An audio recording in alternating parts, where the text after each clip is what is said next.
Scarabasts.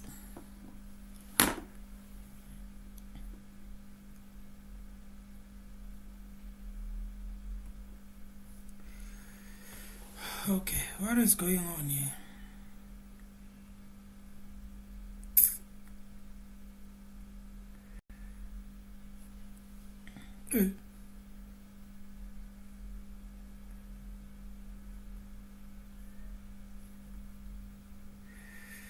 All right.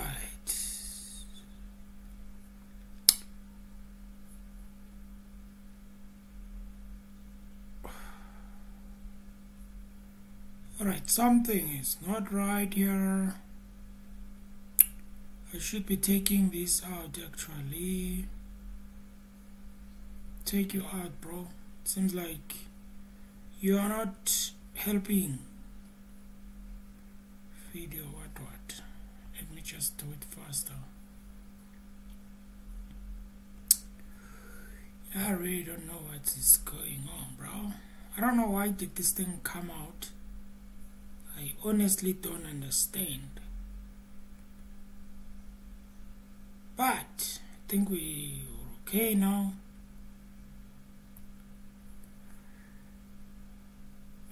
Let me just check my stuff here.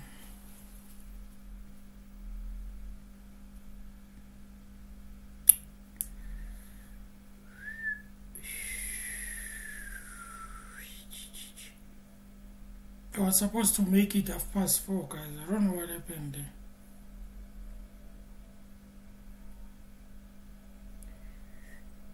It was supposed to be 4:30, not 5, not 23 minutes past. No, that was not the aim, bro.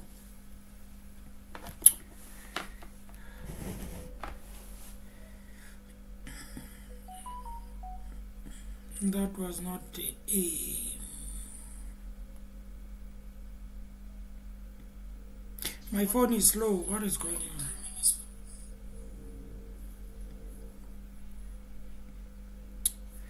All right, let's see.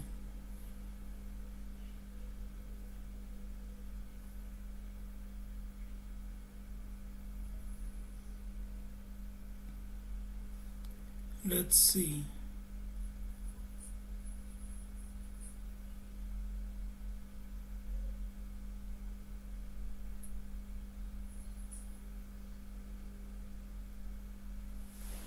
I must buy a light, so that I am brighter than snow. Let's see.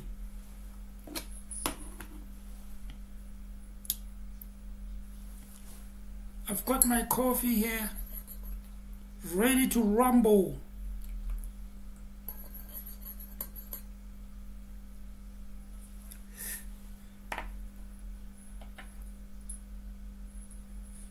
Ah, that's better.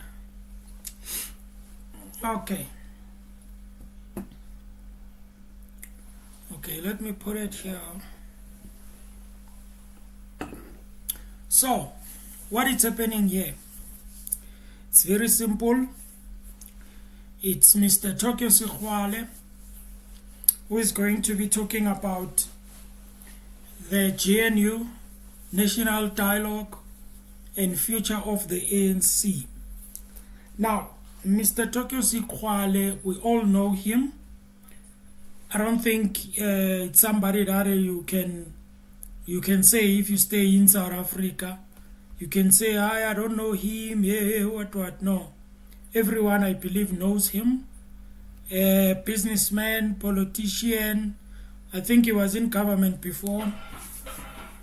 And there was a time, I think, the past few years, I don't know whether it's the other year, 2023, if not, I think it was 2023, between 2020, I think it's 2023.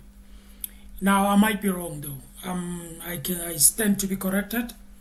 So, he came up and then he came with some allegations, accused some people with corruption. Okay, not some people, but he was like coming up with some corruption stuff, okay, against sort of like against against, I don't know, against the government. Or it's a story that was, it just came up, it just came and then it did what it did and then disappeared a bit. And then we thought that maybe this is something and then boom, gone, you know. And then he came back again and then there was interviews there and there. He would speak there and there, you know. And unfortunately, that story of his where he came and then there was allegations, and all of that, right? Now, when I say allegations, not that it's him who was facing allegations, but he had an information that shows that actually now I remember that there was a problem with the rand economy, manipulation of rands, whatever, false reporting in terms of economy, how the economy is doing.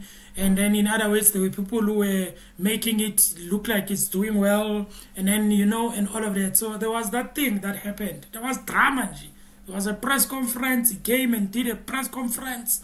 And we were like, okay, we might have something here. Boom. He was nowhere to be seen. And he came back now. I think there was another interview that he did. I don't remember which channel or which podcast he was in. But also there he was talking, but he was not talking about that, what he accused before, what he was doing before, but it was just a conversation, okay? Then he came back also on 702 on radio, and then he was talking over there. Now, I want us to listen to him very carefully because I think what he's going to be talking about is very important. It is very refreshing sometimes when you get people who are speaking against corruption, who are speaking against wrongdoings, who can see where the problem is, okay? One thing that I want to hear him speaking about is the national dialogue thing, And I've got my own thing there because when it comes to the dialogue, guys, I have said it before and I will say it as long as people are talking about it and as long as it hasn't taken place. We will always talk about it until it happens, okay? You know my position on that. I'm not holding my breath. That's all I can say, okay? The other thing that is going to talk about, it's something that I've said before. Guys, I'm not a politician, right? And I'm not a member of any party. And I'm not an analyst. I'm not a guru, analytical person. I'm not a journalist who can dig, But I can tell you guys, from looking at things, I can tell you that this maybe it's happening, that maybe it's happening, that maybe it's not happening, that maybe it's not happening.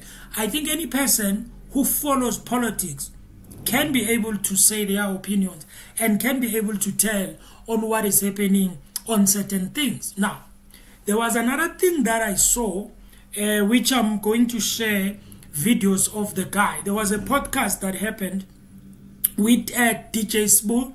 The podcast is Hustler's Corner, where he was interviewing Mr. Dlamini, who is his name? Dlamini, where he was talking about Mr. Floyd Shibambo when he left the EFF. Do you know what he said? He said, according to him, at the time, just like I was also, I was happy to hear him say that because I was not the only one then who was looking at it in that way, okay? Because of the dramatic thing that was happening there, right? He said that according to him, when that thing was happening, he thought that actually it was a play, meaning it was a plan, okay, between Mr. Zuma and Mr. Malema, or it was a plan between the MK party and the EFF, okay? That's what I thought also in the first place. I thought that maybe they planned it because also based on the fact that Mr. Malema went to Nkandla. You remember when he landed with an airplane there, not an airplane, with a helicopter there, and then all of that. Now, based on that, that's what actually made me to believe that maybe it was a plane, okay? Well, Mr. Dlamini said the same thing. And then when the time went on, then we started to see that, okay, I think this thing was very serious. this is a result of what was happening in the EFF, inside the EFF, okay? That's what makes me happy sometimes, when I hear somebody who says things the way I saw them at the time. Mr. Sigwale here is going to speak about something that I spoke about in my channel. Okay? Like I said to you guys, I'm not a guru, I'm not an analyst. But as a person who follows politics, you can be able to see certain things. You may not be accurate every time, but you can be able to say, you know, here, this might be happening, this might be happening. Okay? Now, he's going to say something very interesting here about the what? Anyway, let's just listen, because I will end up saying what he says. Okay, let's go, ladies and gentlemen. Do me a favor, anytime you enter the live, please like the video, subscribe to the channel. Now, if you see the video after the live, please like the video, subscribe to the channel if you are new. I would really appreciate that. Ladies and gentlemen, let me not waste your time. Let's get into it. Let's just enjoy, okay? Let me start maybe by checking my volume, because sometimes, you see, my volume is off now. What is this here? I don't know, guys. I'm seeing things here. What is this? Create a clip. Come on, create a clip. What? Oh, that was very interesting. Where did the things are growing every day, eh? Let me just make the volume here, just to make it a bit more, so that you guys can hear. There you go. And then we go back here, and then I think we are good. Let's go. Conversation with the former Gauteng Premier and Minister, now businessman, Tokyo Sigwale, who's in studio with me this morning. How are you doing, Mr. Sigwale? Welcome to 702. Are you well? I'm very good. Yeah. And you? I'm perfect. Nice to feel welcome. You used to be a host, yeah, on 702, eh? But you were in the old building. Let's make it quality nice, you know? Come on now. Yes, it was a good moment at the time as Premier of the province, and there was a suggestion made by some of the shareholders and producers. Yeah. That I attended a breakfast. Yeah. Not breakfast show, just a breakfast, Yeah. corporate breakfast for 702. And somebody came and said, look, Tokyo, we can give you 1 hour every evening on Wednesday. Yeah. And they named the show not the Clement Manyatela Show. I don't know what Manyatela you, but it was called Talk to Tokyo.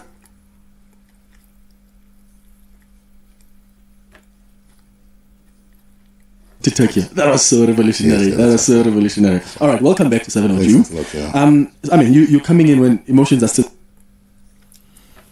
You see now, guys.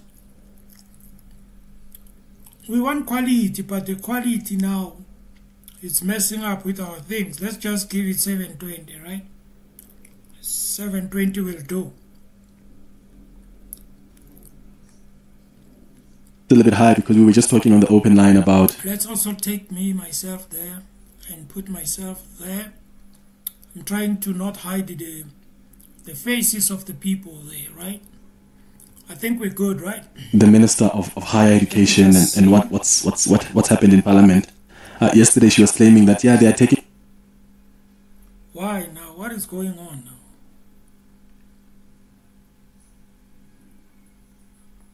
Me because I'm a woman. It's misogyny. Oof. But yeah, and I just think sometimes your party stresses us, man. Hey. Yeah,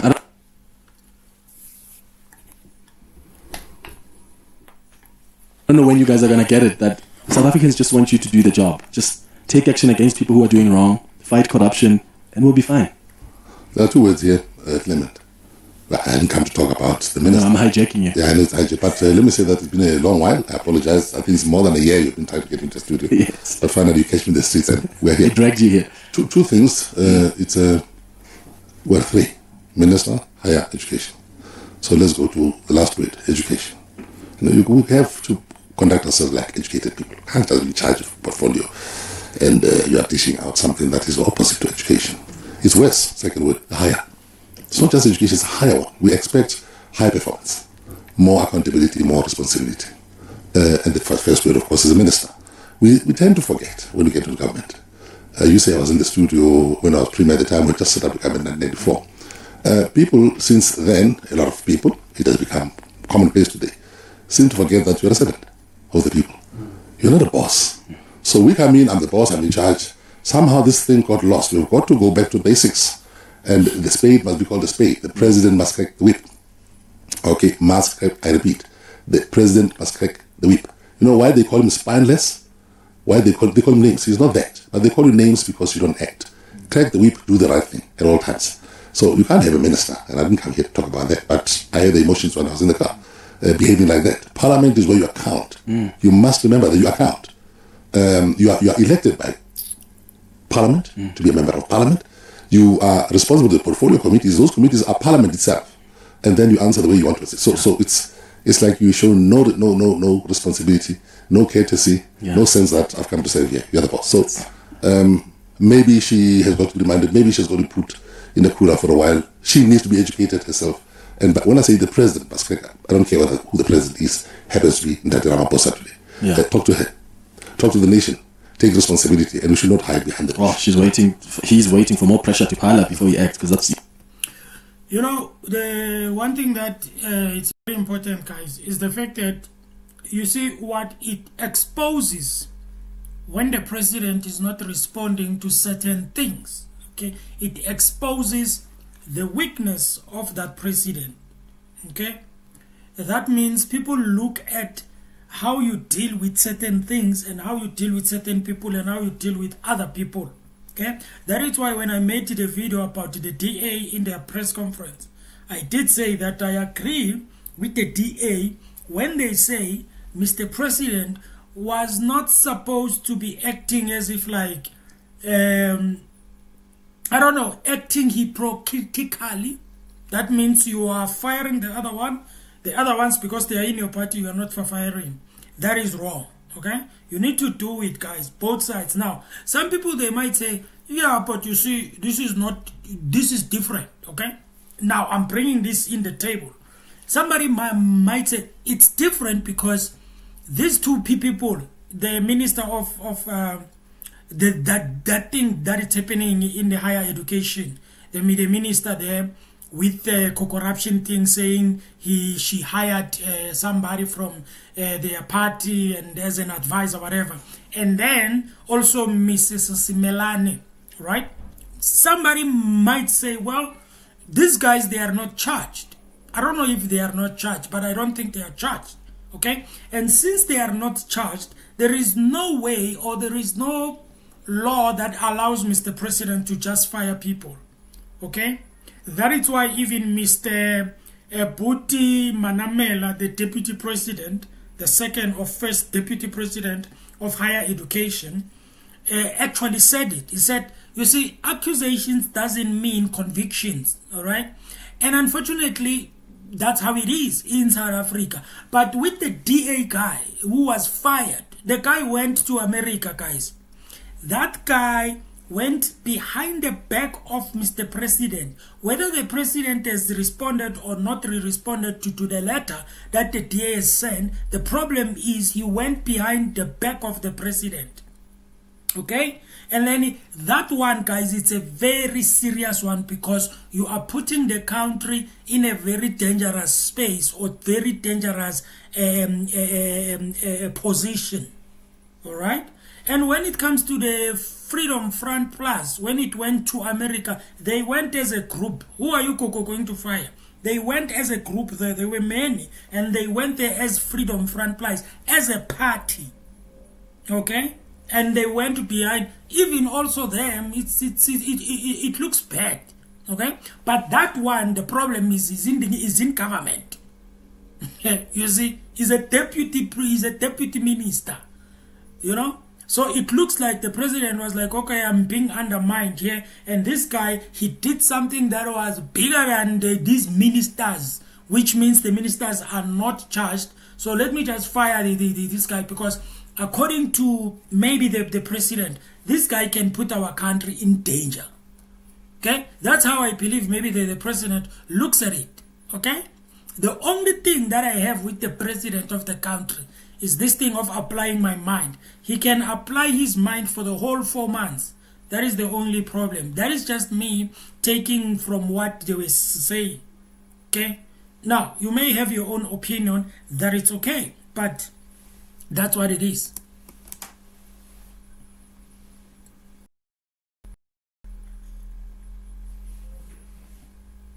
Make all types of joke about the head of state, like kicking the can down. So let's not just use a lot of us. We want to be nice. Face this minister, teacher, educator. This is a higher education colleague, and the one who employs it must crack the whip. Yeah. Don't wait for reports. You can see the television where she's talking. Parliament is real, so you can't say I'll still get the report. There is a report. There it is. Yes. Who know about the report? Where? When it's There she clear is, there, you've yes. just seen how she's behaved. And- but- Want a report? Parliament is legal.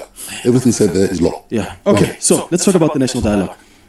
The president has announced this dialogue, wants us to talk. He says, let's now define what the next stage of our democracy is going to look like. You've got some concerns about this. Well, I mean, you've been part of some historic dialogues that have taken place over the years. Do you think this is what South Africa needs right now? We are not short of dialogues in the country. We are not short of words. We've had dialogues for ages, since the commencement of the current situation in South Africa. I can go back to 1912. I've just written an open and candid letter to assist Brigadier Bam, who is a convener of what they call the Eminent Persons Group, which has been established by the president. In his thinking, he felt that we need to talk.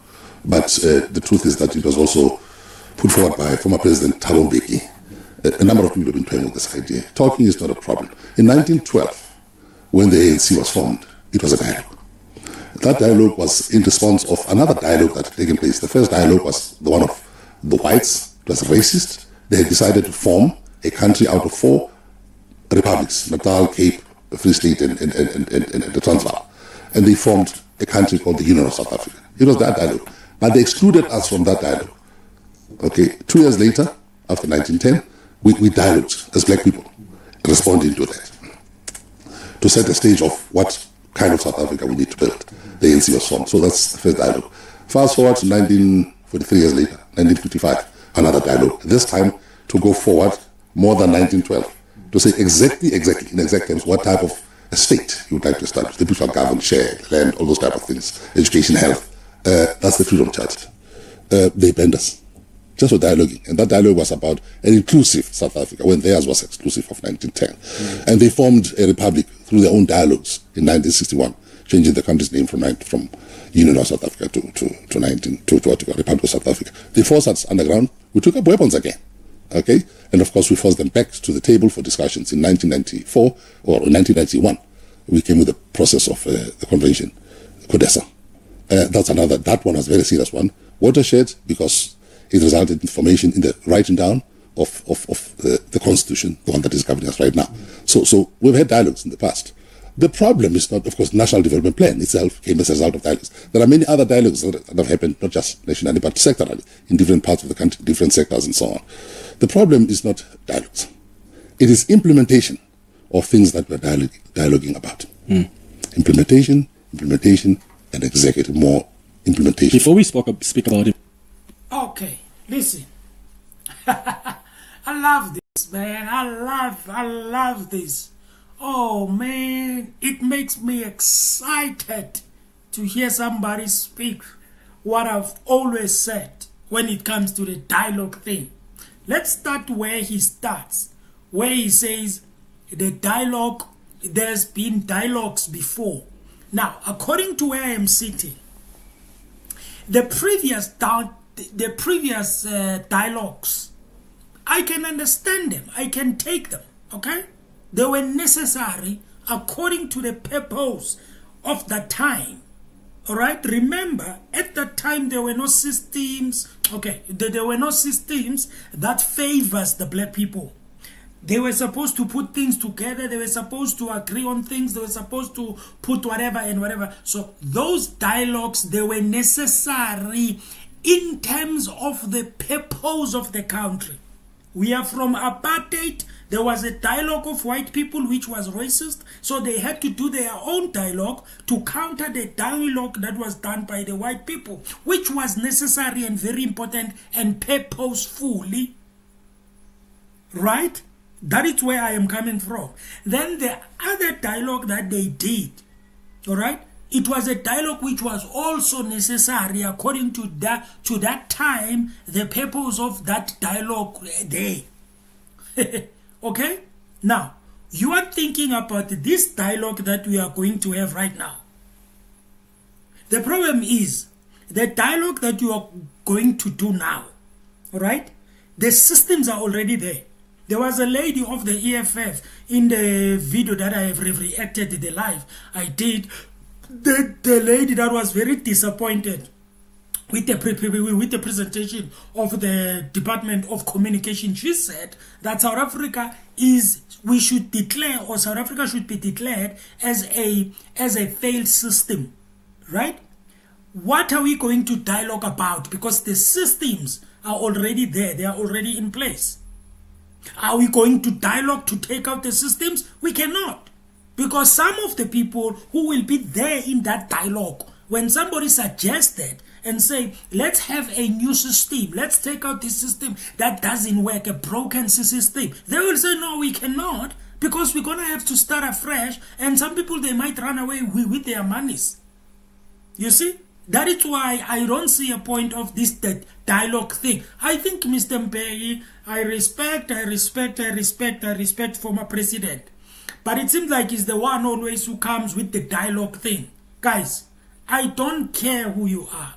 I don't care how you want to defend it. I don't care how you see it. Yeah, I said it. I don't care how you see it. But what Mr. Skhwale is going to say right now, before I stopped the video, he said, before I stopped it, he said, in that dialogue that they are going to do, the most important thing is to implement, right? Implementation. I said it. Even in my other videos, I said it. When I was talking about the dialogue thing, whatever, I said it. Implementation, nothing else will help. You can sit down and talk and do whatever. Whatever you are sitting down on, you are not going to be able to take out the system. The system is already there, is rooted. Anyone who tries to take it out, no one is going to be able to do that. Even the president, they cannot do it. Unless you're going to have to change the whole constitution for you to change the whole system. Change the whole what charter to change the whole system. You know, for example, in the charter there, they say, yeah, because I have always had a problem with this statement, with this sentence, in that charter thing. South Africa belongs to all who live in it. It doesn't even tell you everyone. That means if you land and you come here and then you stay for a week and then boom, you are a South African, then you get benefits.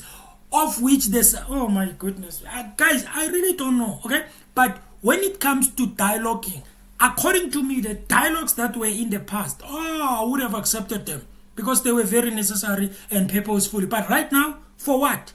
What are you going to do? Because things that are going to be suggested in the dialogue that is coming, trust me, they are going to be controversial. They are going to be difficult to implement them.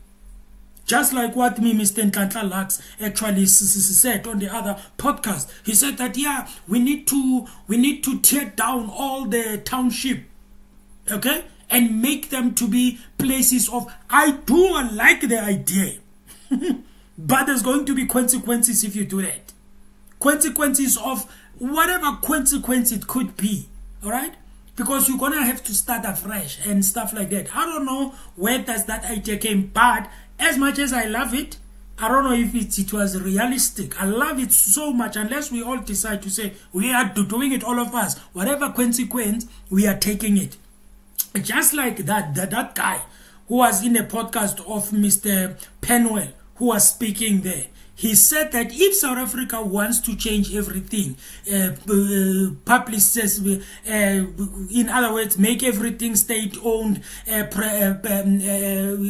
publicize, reserve bank, change everything, change the land thing, the land laws thing, and change everything. He said, if you decide to do that, you must be prepared to take the consequences. Just like what happened in Zimbabwe. If you want to change everything, there's going to be consequences. You are going to start afresh, and you must be ready to take that. And when I look at South Africa, not everyone is ready to take that. Right? What will happen if South Africa decide to do that? Some people who've got, as Mr. Balula said, some people they've got 2 passports. They've got 2 citizenships. Others they America, others in South Africa. When something is happening bad here, they fly to America. We will be left here. That is why you need to think very deeply. Okay? That is very important, guys. Right? And that is why I am saying if we decide to say in the dialogue, we are going to implement everything that is suggested, we must be ready to take consequences, because there will be consequences. Okay? That's just me. All right? I'm not saying anything. You've got your own opinion, but from what I am reading here and from what I'm looking, I don't know. Oh, sorry. There is a president who wants us to have a conversation as a nation about where to next. But the reason we need this conversation is because there are certain things that have not been done. The reason we need this conversation is because there have been certain failures over the last 30 years when the ANC has been in power. And I'm not seeing the place where we are also asking the critical question of how did we get here? So you're trying to avoid accountability, but hey, let's move forward. But how do we move forward when we're not able to see what actually worked, what actually didn't work in the past, so that we don't repeat the same mistakes? Clement, my uncle, you see, you are a now. You see, you couldn't have put it better, because in the same letter, which was published last week, which I wrote to the convener, says, the question I'm asking, and what I believe should be interrogated, is not how we can build another 30 years from now. The age group of the people who are in the eminent persons group is about 70, will all be dead in 30 years. It's fine. It's the era of the youth. Now, it's nice to talk about it, how to go forward. But they say those who forget the mistakes of history are bound to commit the same mistake, because you rush headlong without realizing what happened, taking stock, and reflecting. Now, the question I've asked is, of course, how did we end up here? Before we say, how should we go forward? We're stuck. We call these things, euphemistically, I say, challenges. It's a crisis, a deep-seated crisis. How did we get here? One, like I said, we've never implemented what is contained in that constitution in terms of the Bill of Rights. Yes, some things have been implemented, but we've avoided those things that needed to be changed. The land question has not been properly settled in this country. We said that there must be proper empowerment of the people of South Africa. That has not been done adequately. I'm going to say that from the side of our table. People should realize I'm sitting around the table with you. Executive decisions have been taken by governments over and over again. Parliament has put a stamp of approval on those decisions. Ministers have taken decisions, things have not been implemented. There are plans and plans and plans and plans. Yeah, but then, of course, people go into offices to do precisely this. Yeah, to become bosses of people. Then once you've reached that level, it becomes a free flow of wrong things. One, you start appointing the wrong people. Because my cousin, my sister, it's full in the press right now. My cousin, my mother, my sister, my brother, that type of thing. So you start owning this thing. Number two, you start giving contracts and money. And it's all about government is about budgets, and budgets about distribution of public money, taxpayers' money. You distribute it anyhow to your friends or relatives, that type of thing. You appoint malcontents, people who are incompetent, they know nothing about that. Some people have got very huge degrees, but they don't know how to implement it. They've got good marks at university, but doesn't mean that you know the job here. Get somebody from university who knows the job, not somebody who's got good grades but who doesn't know the job. Or people know their jobs, but they decide to avoid, because the job has got accountability, it's got responsibilities, it's got rules, regulations, laws. They avoid all those things. So you're going to end up being as you please. This behavior in Parliament is this person's as I please. I can answer anyhow. And I think we needed this medicine to see them in real action. So this is how they are. So imagine what people will be doing behind their offices in privacy, where they have staff to take care of. You've got directors, chief directors under you. People are frightened. They're scared of you. So things start falling apart. The center doesn't hold. As a result of all the cacophony of these things, it's very easy to steal money. When I came here, you started saying this how unsafe it is for people to report. Report what? If you're a whistleblower in this type of situation, you are in danger. It's a health hazard. It's a life hazard. So we've reached a point where everybody more or less has accepted that there's something else must give. Yeah. Otherwise, something will break. But here's a challenge there, where it becomes tricky is because there are many who have, the former president Thabo Mbeki would agree that things have at some point fallen apart. But then it's still the same people like you guys who said vote for the ANC. So things have fallen apart. you see that something has not gone right, but you still go to South Africans and say, vote for this organization, campaign for that. Now we're sitting with an ANC that's still the biggest party in the GNU that behaves in a manner that we're seeing some of the ministers from the ANC behave. So you told people to vote for that. I'll answer for myself and for many who believe in what I'm going to say to you. Clement, you must understand the ANC is a contested territory. There are constant fights from the time it was formed until right now. It's a living organism. From time to time, there are certain people who take the steering, the controlling steering of this huge bus. And if it's good people, it's fine. There are times when the steering is taken over by people who mean bad for society. The ANC has experienced all those things. There have been fights, very bitter fights. Some of us have been victims of those types of fights because you talk inside there. It's a fight. The people who want to steal, the people who want to do wrong, the people who want to hide the wrong that they do will do anything and everything to protect themselves, so people will be dragooned into following a particular wrong thing, and that leader gets votes. It's all about, it's a zero-sum game, this thing. So if enough people have been given chicken licken or McDonald's, that's it, they will vote that person. Your voice gets drowned. Many good men and women in this country who are members of the ANC have raised these things that are raised by yourself outside, long before you raise them. The end result has been that these fights have led to certain people feeling, it's enough. It has broken into pieces. There are people left from COPE, there are people left from AFF, from this. It's the ANC that is breaking apart. It's not only the good people who are leaving. Some of them are bad who are leaving. But it's a constant fight inside the ANC to stop the rot, happening right at the bottom of the organization, right until the office of the presidency. Okay, this day, it's quite clear. You can see what is happening out there. We get people you can't hold to account, people who want to rule. Anyhow, they rule us. They're not even governing. They want to be rulers. If you're a president, you appoint a cabinet, those people are beholden to you. Very few people will challenge such a boss because the boss is, here's another part of the rot. The boss is responsible. If you're a minister or if you're a premier, we've got MECs, and if you're a mayor, we've got mayoral people. That person who appoints you determines your future. The bond of your house, the car, private schools for children. So very few people are prepared to stand up and say that. I think quite often when they are gone, they start speaking. So based on the description you've given of the ANC and what's led to people leaving some staying, do you then say, can you confidently sit there and say this is a party to vote for? I still belong to that party. I'm still part of the fight inside the party, the debates. But given that mess, because sometimes I feel like as South Africans, we pay the price for the infighting in the ANC. Well, it is also paying the price. Look at the numbers. We're paying the price ourselves. So we're trying to say to people, look what is happening. We used to be in the 60 percentile, right up there. Now it's coming low. This 40% was just a marker. The polls are indicating that we're going even lower than that.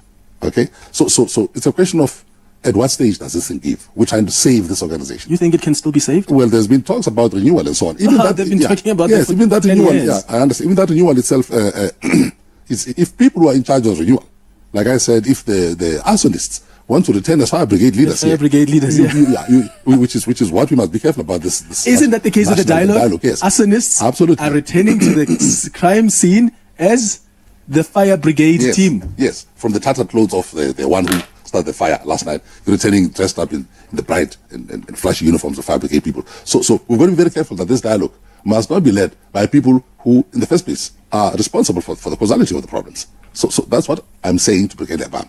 Otherwise, this thing will fall flat on its face. There's a good chance that the dialogue will produce something, but there's also another chance that things can go worse. What could it produce? Because I'm just trying to think here. Like, okay, fine, we're going to have to talk about our challenges, but as you said, we know what the problems are. For me, what I'm looking forward to with the dialogue is, how is government going to treat whatever it's going to gather from South Africans? Because you can't just say, oh yeah, we've heard you said this, but we're not going to do anything about it.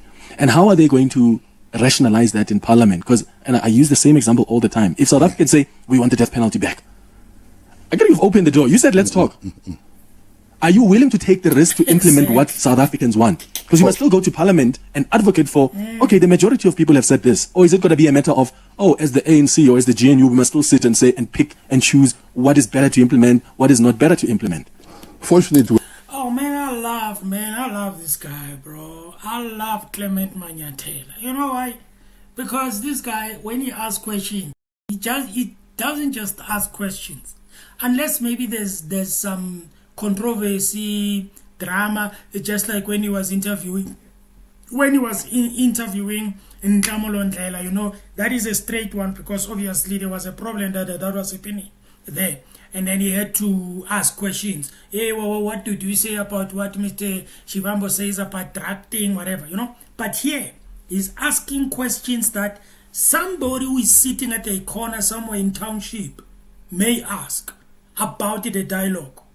All right? He is sitting there and he's trying to figure out how are we going to do this? And what is the purpose of this? And if the people of South Africa come and say to you, we need 1, 2, 3, and whatever they are looking for, whatever they decide to say we want, it's controversial, number one. Number two, it's going to affect the elites. Number three, you know yourself as a leader that if you give them that thing, it's going to be a problem.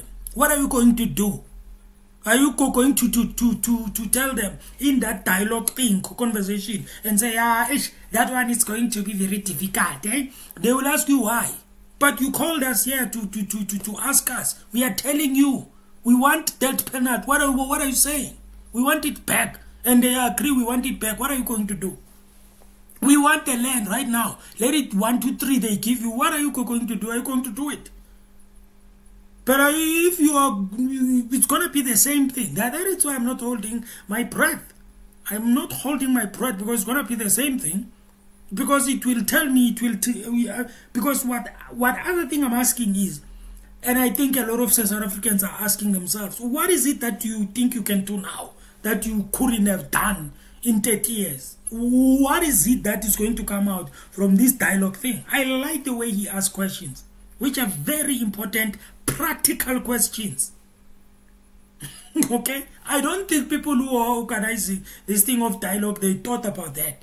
They thought about the fact that if South Africans come and ask, for example, that penalty, are you going to give it to them? What are you going to say? Otherwise, they will see this thing as just something that you are trying to bribe us with. Dialogue, you know. That's why in my case I said, the past dialogues, I love them, I understand them, I would have joined them if I was there because they were necessary, purposeful. The question is this one purposeful? Anyway.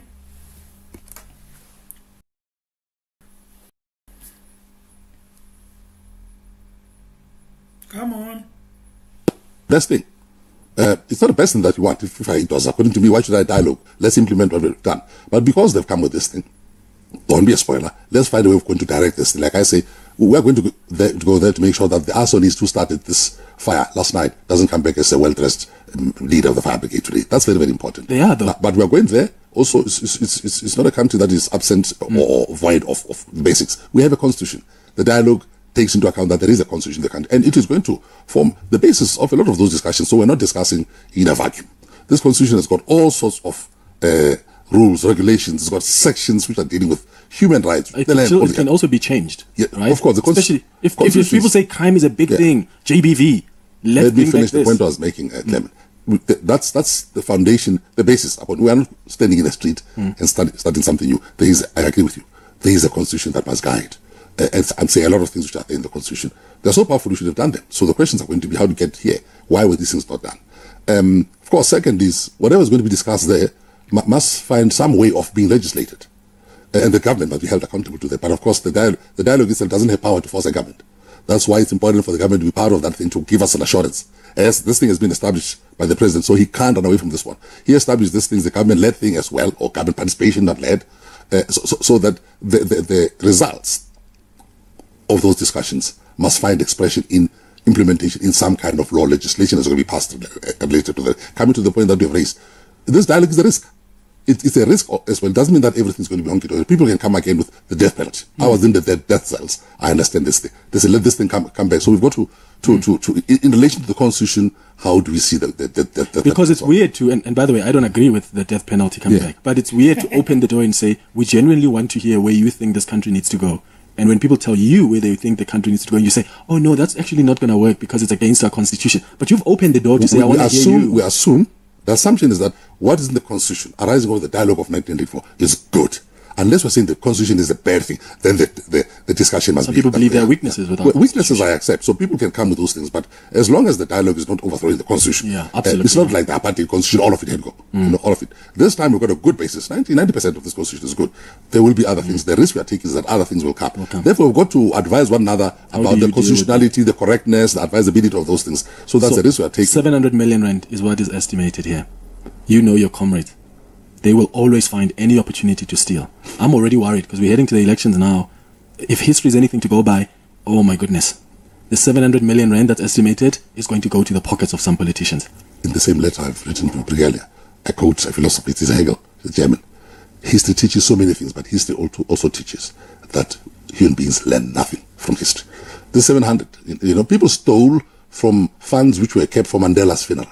Do you understand what's happening? COVID-19. People would steal money from COVID. People steal money from Esidumeni, the hospitals. They steal money from schools. Things are falling apart. That's why I say this center is not holding. We've got to hold this country together. So this 700, there must be an accounting system away from government, because remember, the cause of these problems, a lot of people, many good men and women inside this government, but there are people who are sitting there, known thieves or suspected ones or unknown ones. You need a proper, independent accounting mechanism so that we can talk about cost cutting, cost control, cost containment insofar as this dialogue is concerned. Otherwise, we can end up with not just a chicken egg, but with a huge ostrich egg in our face. And if this one fails, God save us all. Because then the dialogue of the streets will take place. So I've seen that. I'm not threatening, I'm just observing. I'm scared of the dialogue of the streets because it comes with pangas, with guns, with lawlessness. July, it showed us. It was just an exercise, just a small indicator. And things have gone worse. Therefore, if we are not mindful about what can be the outcome if this dialogue doesn't go well, then we have learned nothing from history. You're with Clement Manyatela. 702. Let's walk the talk. All right, it's 24 minutes before 11 o'clock. We are having a conversation this hour with Tokyo Sexwale, who's a former Gauteng Premier and Minister. We've been talking, I hijacked him to talk a little bit about this lack of accountability in the African National Congress and what that communicates to you as a voter, as a member of the public. But broadly, we've been having a conversation about this dialogue that the president announced and what it's intended to achieve. My favorite quote is what you said about the arsonists, right? Arsonists who return to the crime scene as the fire brigade. Dressed up in immaculate. Dressed up. Okay, I've got some WhatsApp voice notes that have come through. Please, can you put on your headphones there? Okay. I'm going to play some WhatsApp voice notes. We've got some calls as well on 011-883-0702. Good morning, Clement. Can you please ask your guest there, what does he think about amending the constitution that says South Africa for all who live in it? And to South Africa is for all who live in it, but South Africa first. South Africans first. How does that sound? So the preamble, South Africa belongs to all who live in it. He's suggesting, how about yes to all who live in it, but the priority to South Africans first? I'm one of the people who were there at the drafting of the constitution. Was a member of CODESA, chairman of this province at that time, so with members of the negotiations commission, which was run first under Thabo Mbeki. Cyril became, therefore, the successor to that. I don't think we can give such an answer to that question here. It's a moot question, because South Africa belongs to all of it. To all of its people come from the Freedom Charter. South Africa belongs to all who live in it. But legally, people challenge that because it means anybody who lives in this country therefore owns it because it belongs to. Maybe that has got to be discussed again without throwing anybody out of this country. Know what is happening in America, people are being pushed up and so on. To maybe redefine the proper ownership of this country. Because there is a point in saying that anybody comes here and of course now you belong. Many constitutions don't say that. So it's a point of discussion. Yeah. Here's another one. Clement, I hear Mr. Tokyo Sexwale. Morning. The question is, what happened to the state capture? We spent 1 billion, but there's nothing that has been implemented from the state capture. So what is it that is going to be implemented in this? It's just a talk shop. We are going to talk and nothing will happen. Because Cyril will say, no, I'm leaving for 2019. They must implement those who are coming. And then the one that is going to come will say, no, it was not my dialogue. We will try to implement it. It will be a shift to a shift. We have been talking to this country for years, as Mr. Sexwale have said. But there's nothing. Take that 700 million and do the right things. Fix the country with that 700 million. It means the money is there. Fix the country and that's it. Stop joking. There's no time for talking, but it's time for action. Yeah. You hear the frustration there about the amount of money. People are justified. This whole input, they're justified in expressing frustration, anger. Those want to be bitter. They've got the right to do that because we say we've been down this road before. Now, it's very easy for us to stand up and say, we're not going there. Stop this thing and so on. I think we've got one fighting chance. One fighting chance. I don't want to be there myself because I've said that things have not been implemented and we appoint people who keep on repeating all these things when there are problems. And there's dialogue. People have got the right to say that. So I believe that one fighting chance. This is one time when we are saying to the government, the governing authorities of this country, this is it. If these things don't happen, we've got to find another way. Is it through a dialogue? Perhaps this should be given a chance. Let us run through it. It's correct. Monies have been spent over and over again, and without us seeing the real substance of where this money is going. Therefore, I share the view of the frustration.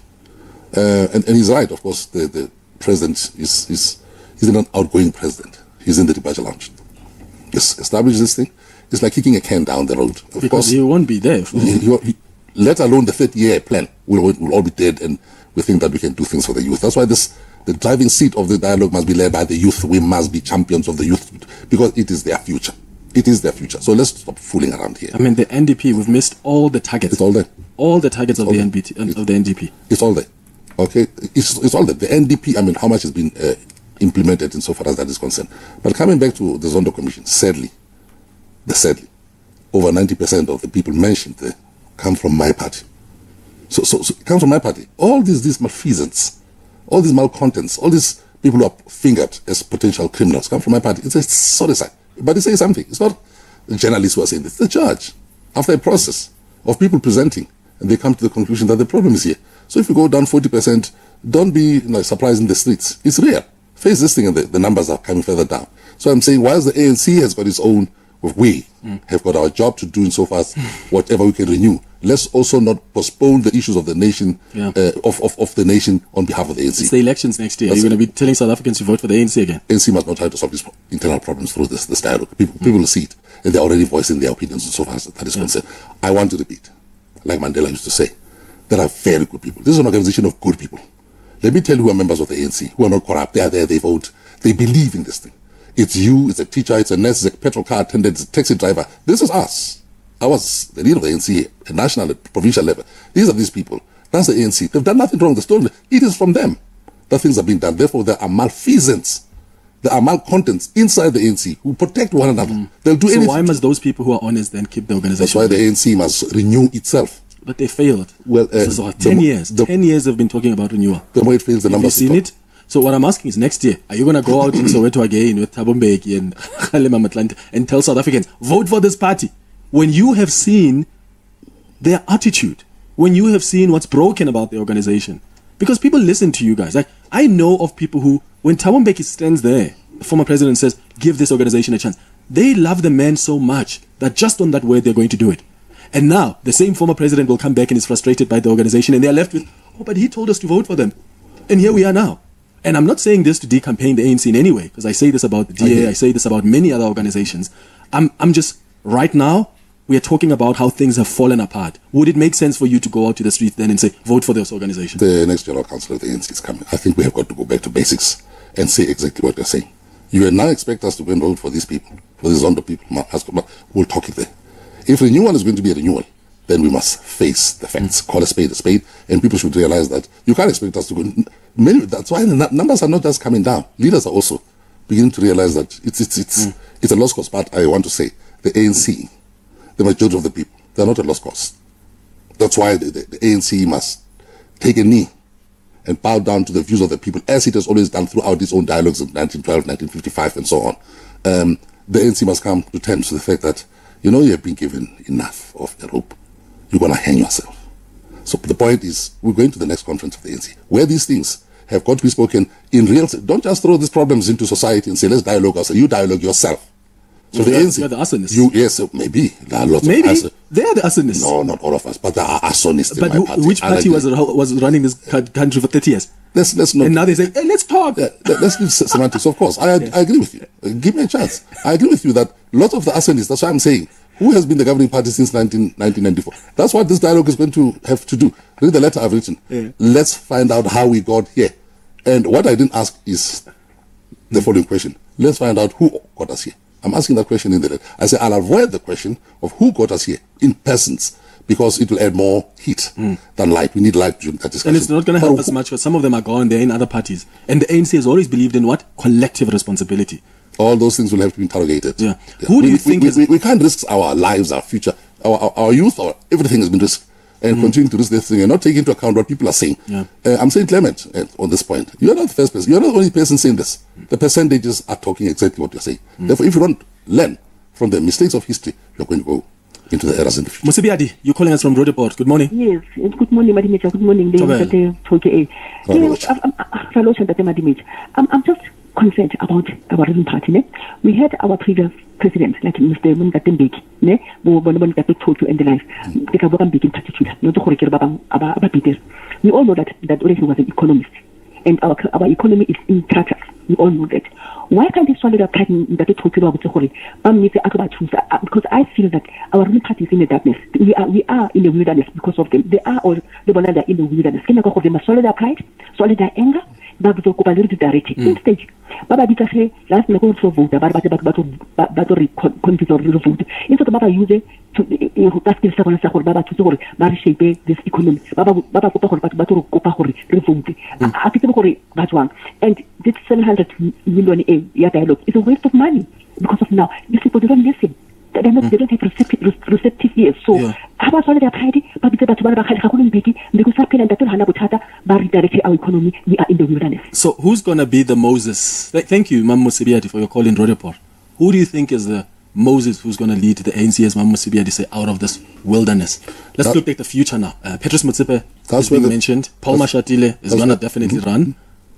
That's where the problem has been. You see, we're so mesmerized with the Mandela era.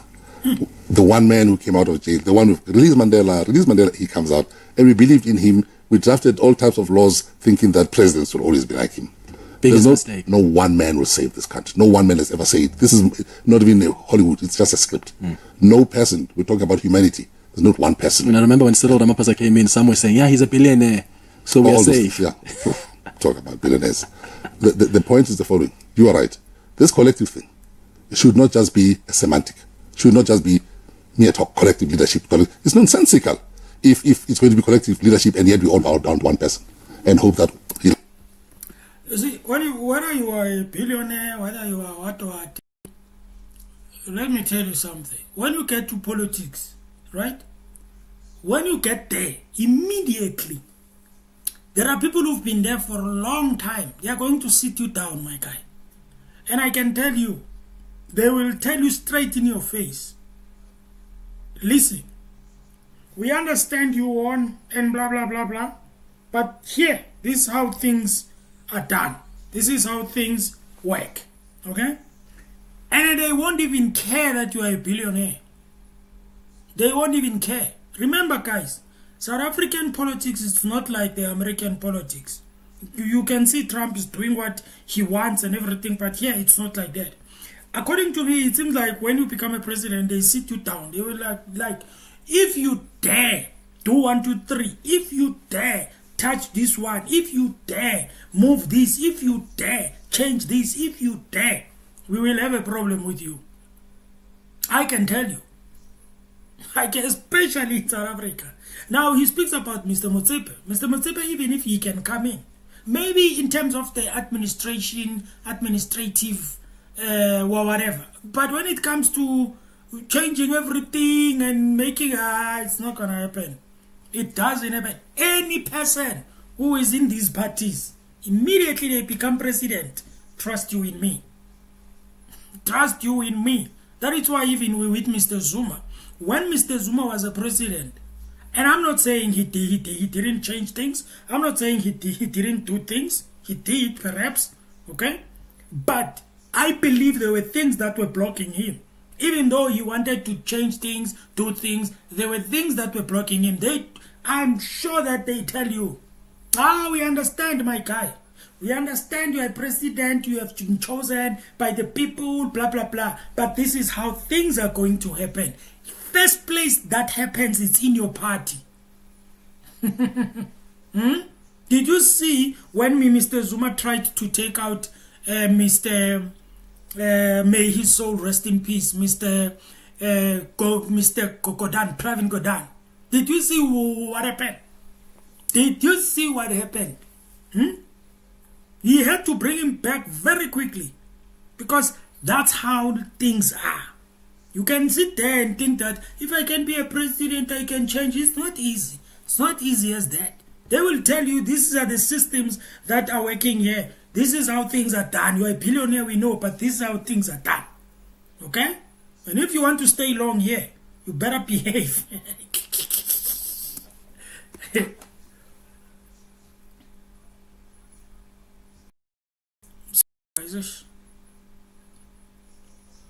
An ambassador, a minister, an MEC, that type of thing. The collective leadership must be redefined inside the ANC. Must hold the president accountable, not him employing us. And for instance, let me make an example.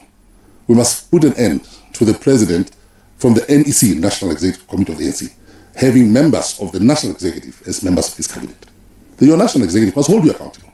Because if people are members of your executive, you are elected as president, you're going to choose ministers from those people, you turn your own... How do they hold you accountable in the NEC? Yeah, you tell your people who are supposed to... When you are their boss in the executive. Let me give an example. It happened to me. I have an experience. And I used to sit in the studio as the talk show host, and people ask me the same question.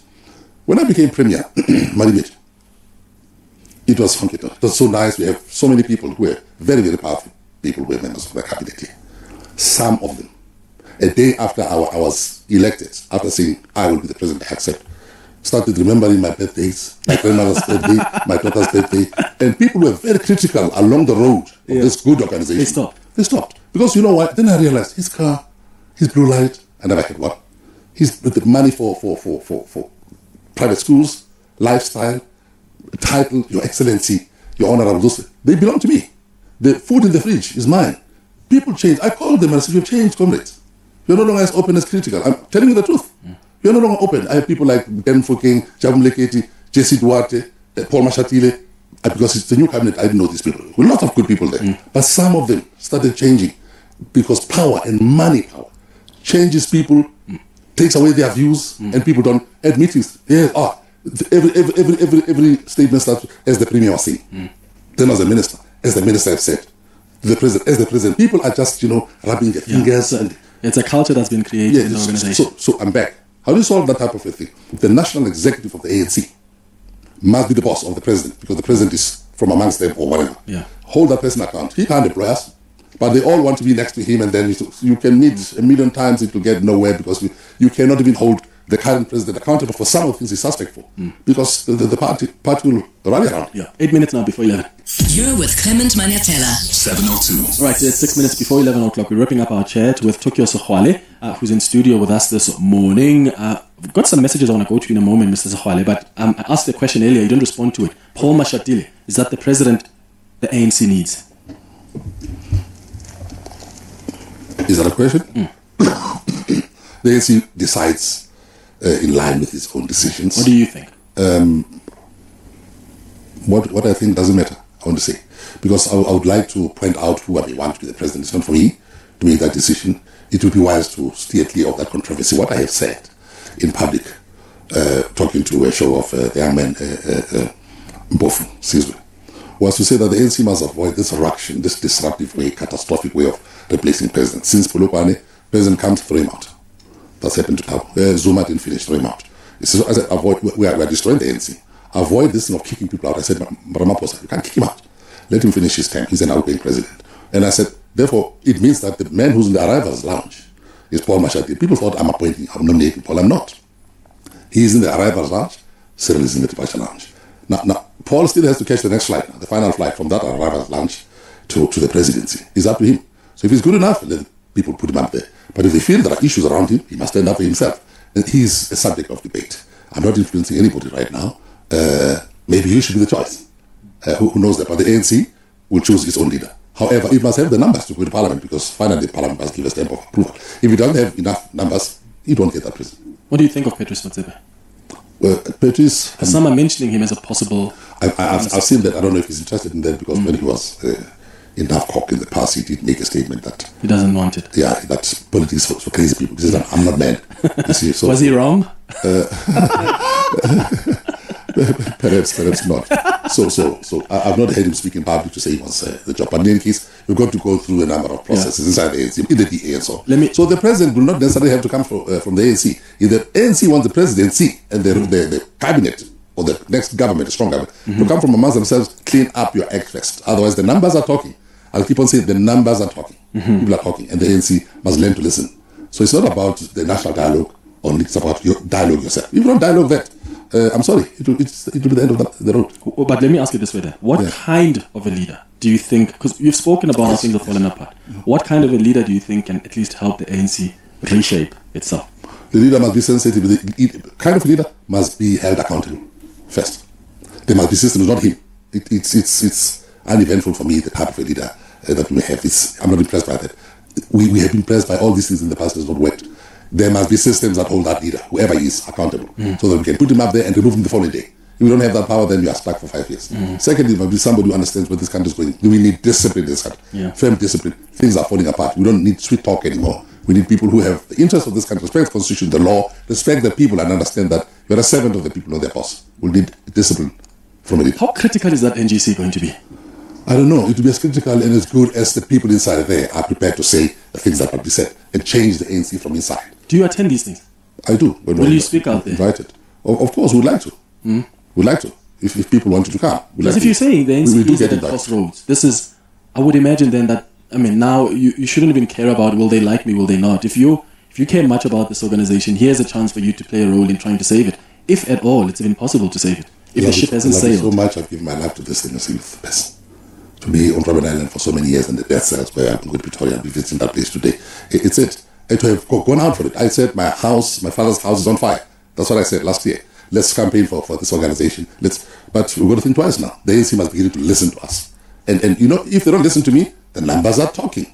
What do you say to a South African who says, Mr. Sekgwale, I listened to you when you said the fire was burning.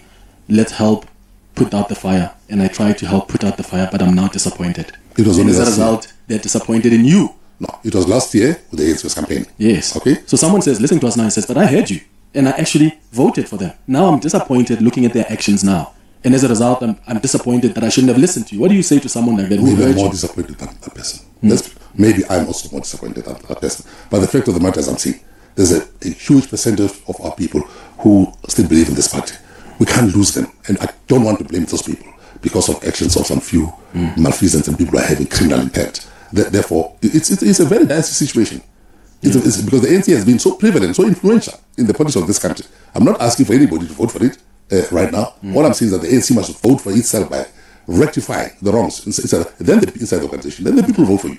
But if we don't hold ourselves accountable, it's a foregone conclusion that you will end up hanging at the end of that rope. People have given us sufficient rope to hang ourselves. But again, I conclude, it consists the bulk of the people, good men and women, who have been betrayed by a lot of us. Yeah, by a lot of us. Thank you for making time for us. I need you to come back here because I want to talk to you about the Middle East. So I'll drag you back in studio at some point. I've been there.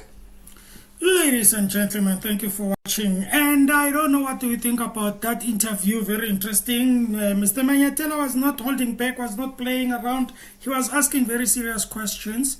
And you could tell even there was that tension that sometimes it's building up, which actually tells you that Mr. Manyatela was asking the very beautiful, big and controversial questions, and he's looking for answers from Mr. Sekgwale. Okay? That is good. You know, you don't want a person who's going to be there and it's just, it's just Mr. Sekgwale, I'm not allowed to ask this, ask that. Nah. Okay? I actually liked it, okay? Very, very interesting. Let me just recap and close. First of all, he spoke about Mr. Ramaphosa to say Mr. Ramaphosa must stand his ground. In other words, if he wants to fire someone, he must fire them, okay?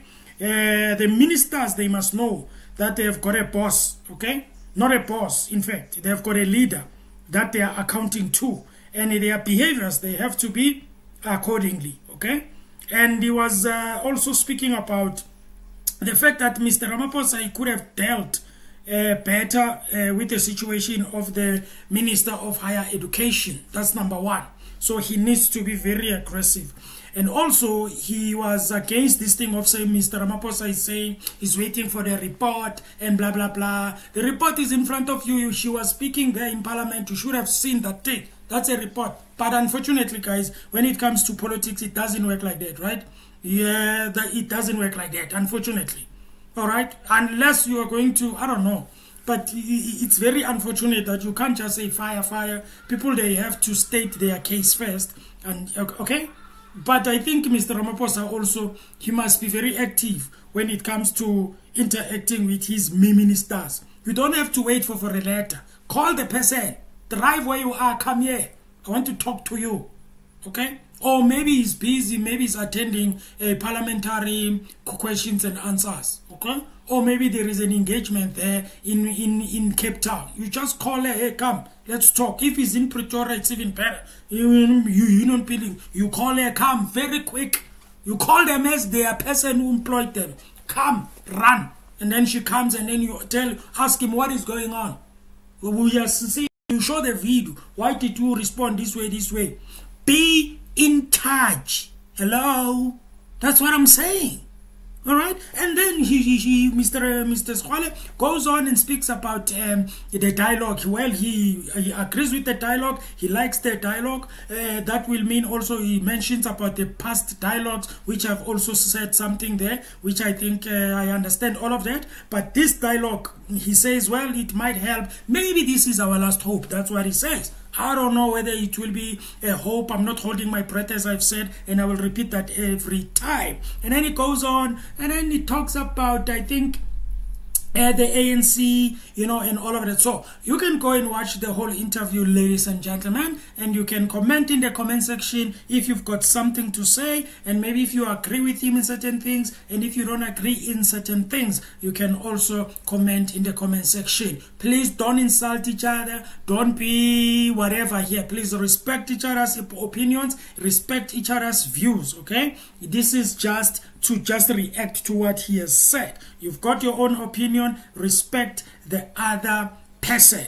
Okay, ladies and gentlemen, thank you so much, guys. I love you so much. I appreciate you. Thank you for subscribing. Thank you for liking the videos. Even though you guys are not liking my videos, I don't know why, but you don't like them. You watch, but you don't like. You watch, but you don't like. And I've got 5,000 of subscribers. So my subscribers, I don't know, they are not watching my videos. And those who are watching are not liking. I don't know what is the issue, but it's okay, okay? I'm not saying anything, but if you see this, please consider liking my videos, guys. I would appreciate that. I'm trying my best here, all right? Anyway, ladies and gentlemen, and guys, some of you think maybe, you must understand, guys, one thing.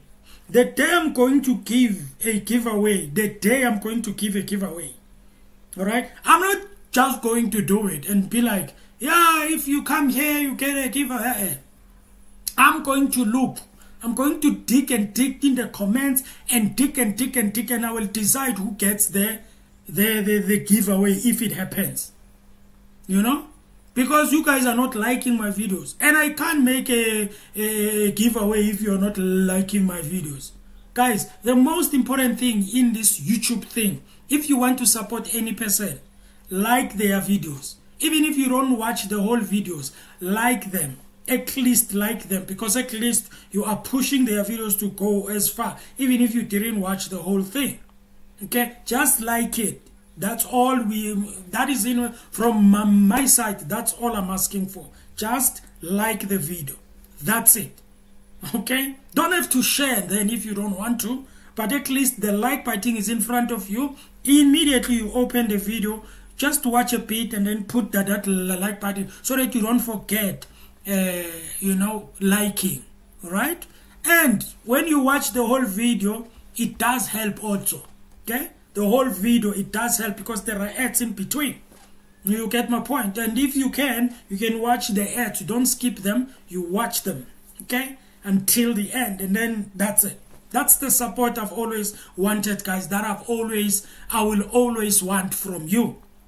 As you can see, I'm not asking you to join whatever. I'm not asking you to join anything. I'm saying to you, the only thing I am asking from you, if you watch my videos, like the videos, all right? And if you can, like till the end, if you can watch the ads, that support will go far for me, okay? And for the channel. Ladies and gentlemen, thank you for watching. Thank you for joining me. Hope you enjoyed all of that. Hey, these days I'm streaming and I'm going to do that. I'm enjoying it, okay? I'm enjoying it. And I think I'm going to switch maybe, because I want to stream on the other software, but the other software sometimes it gives me problems when it comes to internet network and all of that. This one I think is clear, but the problem is I don't see the comments sometimes. Even if people they don't comment, but I don't see them. I don't see where I can see. Even here on my phone, when I check, it's not there. I don't know, maybe it's me. I'm supposed to open it somewhere. I don't know. I'm still learning. I'm still growing. Thank you guys for watching. This guy and this channel, we are done. And we are out. Sharp, sharp of it.